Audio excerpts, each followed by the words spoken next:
adalah seorang sahabat bernama Sa'labah bin Hatib Al-Ansari. Beliau hidupnya miskin, tetapi kemiskinannya sama sekali tidak mengurangi kekuatan ibadahnya. Sholatnya pun selalu berjamaah. Di mana ada Rasul sholat menjadi imam, di situ Sa'labah bermakmum. Hanya saja Sa'labah ini aneh. Tiap selesai sholat langsung pulang. Tidak wirid, tidak zikir, tidak doa.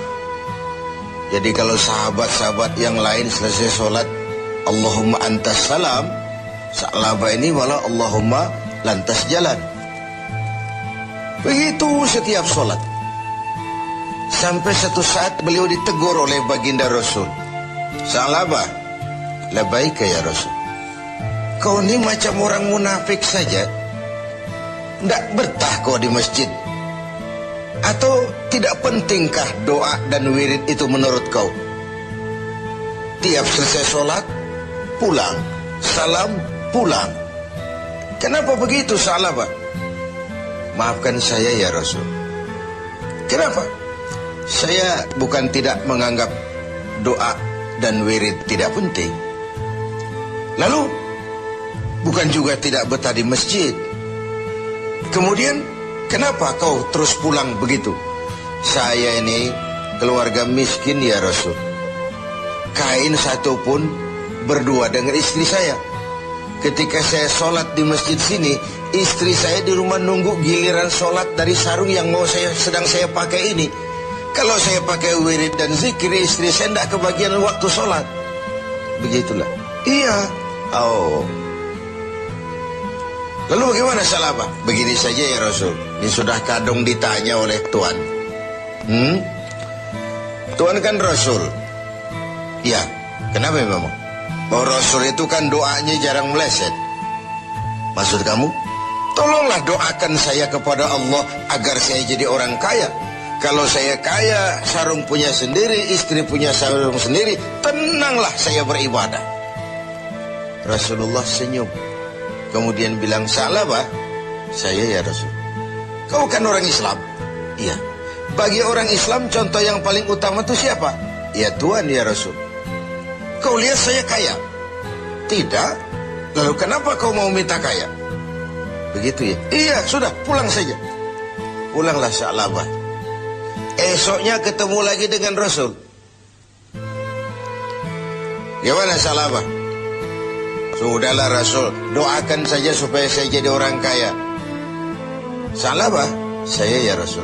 Qalilun tuaddi syukrahu khairun min kasirin la tutiquhu. Sedikit kamu syukuri itu jauh lebih baik daripada banyak tapi kau tak kuat mengembannya. Sudah, pulang saja. Baik ya Rasul. Hari ketiga kemudian ketemu lagi dengan baginda Rasul. Kali ini sudah dengan tekad yang bulat. Bagaimana Sa'labah? Sudah ya Rasul. Sudah bagaimana? Sudah saya pikir. Lalu, iya sih syukur-syukur. Tapi kalau sarung satu dipakai berdua, sulit juga syukurnya. Sudahlah, doakan saja kepada Allah agar saya jadi orang kaya. Kalau saya kaya, saya akan sedekah, saya akan sholat berjamaah. Wal'ati kullazi haqqin haqqah, tiap orang akan saya berikan haknya. Pokoknya bereslah kalau saya jadi kaya nanti. Begitu permintaan Sa'labah. Didesak sedemikian rupa, akhirnya baginda Rasul mengangkat kedua belah tangan mendoakan Sa'labah. Allahumma razuk Sa'labah. Ya Allah, berikan rezeki kepada Sa'labah. Oleh baginda Rasul, Sa'labah dihadiahkan seekor kambing betina yang sedang hamil. Peliharalah kambing ini Sa'labah, mudah-mudahan bawa berkah bagi kau. Dipeliharalah kambing ini oleh Sa'labah sampai melahirkan 2 ekor sekaligus. 1 menjadi 3, 3 menjadi 5, 5 menjadi 7. Makinlah hari kambingnya makin banyak berkembang biak. Ketika kambing banyak berkembang biak, Sa'labah mulai kesibukan. Datang sholatnya mulai terlambat. Tadinya sebelum waktu sudah menunggu di masjid. Sekarang imam sudah qamat baru dia datang. Lama-lama sholat 5 waktu pun tidak kelihatan. Jumat saja di masjid. Itu pun kalau khatib sudah naik mimbar, baru dia datang. Terakhir Jumat pun tidak kelihatan juga. Orang tanya, kemana Sa'labah? Sibuk keluar kota ngembala kambing. Ya wailah Sa'labah, sayang sekali, celaka Sa'labah. Sampai ketika turun kewajiban membayar zakat, alih-alih Sa'labah malah tidak mau mengeluarkan zakatnya. Sampai di zaman Utsman bin Affan, Sa'labah mengalami kebinasaan dan bangkrut kembali dengan seluruh hartanya. Pemirsa TV7, riwayat ini adalah sebuah potret bagaimana seorang Sa'labah diuji dengan kemiskinan, dia lulus. Tapi saat diuji dengan kekayaan, dia gagal, berantakan. Ketika miskin dia hamba Allah, setelah kaya dia pindah menjadi hamba harta. Sikap ini mencerminkan tidak istiqamah, tidak punya pendirian yang tetap dalam menjaga nilai kehambaan di hadapan Allah Subhanahu wa ta'ala. Bahwa isi hidup ini penuh cobaan, ujian. Quran sudah menjelaskan itu kepada kita. وَلَنَبْلُوَنَّكُمْ بِشَيْءٍ مِّنَ الْخَوْفِ وَالْجُوعِ وَنَقْصٍ مِّنَ الْأَمْوَالِ وَالْأَنفُسِ وَالثَّمَرَاتِ. Dan pasti, dengan lamu taukid, وَلَنَبْلُوَنَّكُمْ, dan pasti kami akan uji kamu dengan sebagian kecil dari apa? Minal khauf, rasa takut. Kadang dalam hidup kita dihinggapi rasa takut yang tidak beralasan. Sudah kaya takut kalau jatuh miskin. Sudah punya kedudukan takut kalau diambil orang. Takut kalau ada mutasi. Takut kalau harus turun jabatan. Sudah hidup takut kalau mesti mati. Takut yang sering tidak beralasan. Wal khauf, rasa lapar. Secara makro, khauf dan ju' ini kan masalah hankam dan ekonomi, keamanan dan kemakmuran.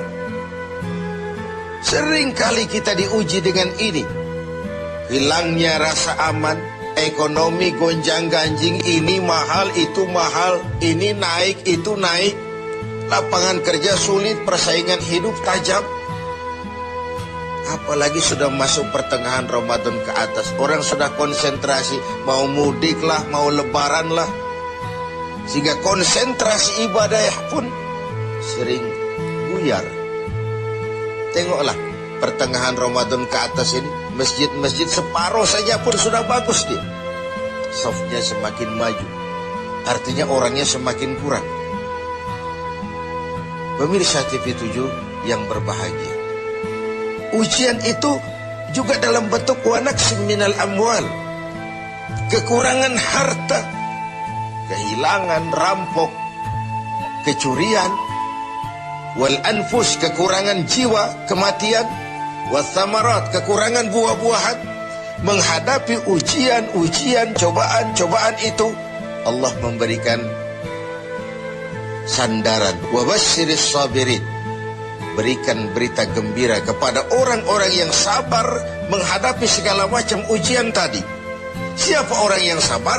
Alladzina iza asabathum musibah qalu inna lillahi wa inna ilaihi raji'un. Yang apabila mendapat suatu cobaan segera sadar segalanya dari Allah dan segalanya pun akan kembali kepada Allah. Ada baiknya kita angkat satu potret lain, potret Nabi Ayub alaihissalam. Nabi Ayub sebelumnya adalah orang yang kaya. Beberapa rasul memang kaya. Binatang ternaknya banyak, sawah ladangnya luas, rumahnya bagus.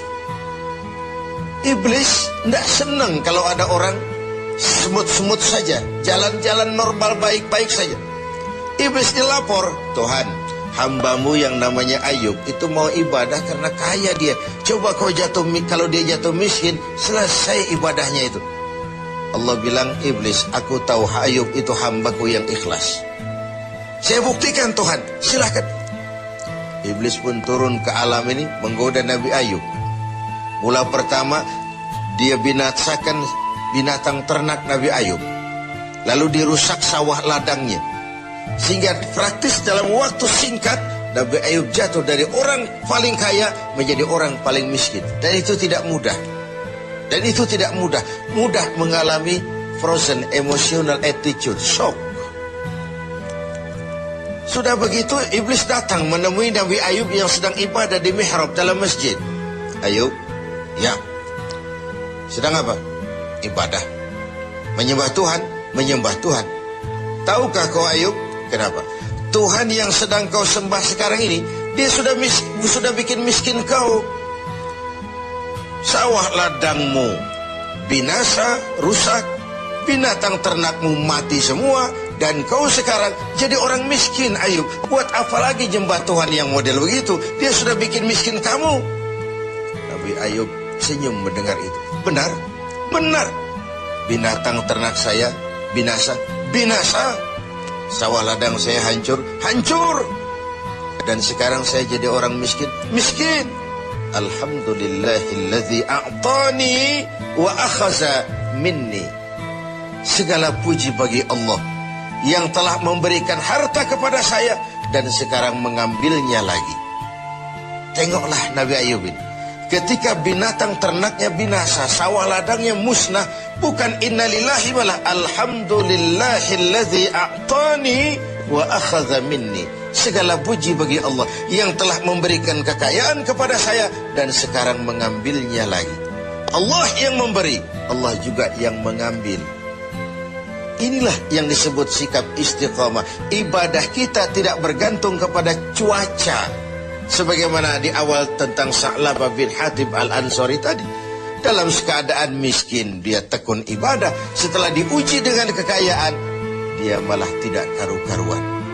Karena itu penting bagi kita menjaga sikap istiqamah untuk tetap konsisten dan konsekuen sebagai hamba Allah dalam segala keadaan, dalam segala situasi, sehingga nilai kehambaan itu mempunyai nilai yang istiqamah.